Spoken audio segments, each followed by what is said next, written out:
A reading from the first book of Maccabees. There grew a sinful offshoot, Antiochus Epiphanes, son of King Antiochus. Once a hostage in Rome, he became king in the 137th year of the kingdom of the Greeks.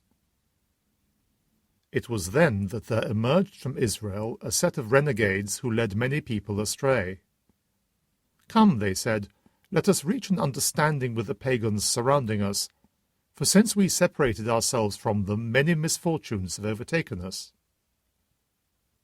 The proposal proved acceptable, and a number of the people eagerly approached the king, who authorized them to practice the pagan observances.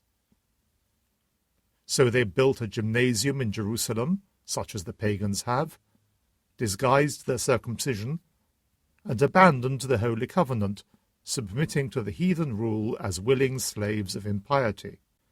Then the king issued a proclamation to his whole kingdom that all were to become a single people, each renouncing his particular customs.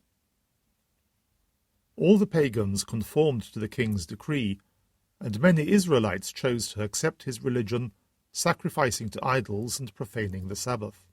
The king erected the abomination of desolation above the altar, and altars were built in the surrounding towns of Judah, and incense offered at the doors of houses and in the streets.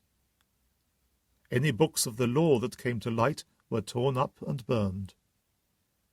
Whenever anyone was discovered possessing a copy of the covenant or practicing the law, the king's decree sentenced him to death. Yet there were many in Israel who stood firm and found the courage to refuse unclean food. They chose death rather than contamination by such fare or profanation of the Holy Covenant, and they were executed. It was a dreadful wrath that visited Israel. The Word of the Lord. A reading from the Holy Gospel according to Luke. As Jesus drew near to Jericho, there was a blind man sitting at the side of the road begging. When he heard the crowd going past, he asked what it was all about, and they told him that Jesus the Nazarene was passing by. So he called out, "Jesus, Son of David, have pity on me." The people in front scolded him and told him to keep quiet, but he shouted all the louder, "Son of David, have pity on me." Jesus stopped and ordered them to bring the man to him, and when he came up, asked him, "What do you want me to do for you?" "Sir," he replied, "let me see again." Jesus said to him, "Receive your sight. Your faith has saved you."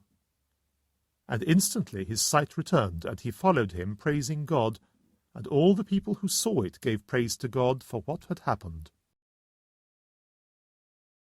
The Gospel of the Lord.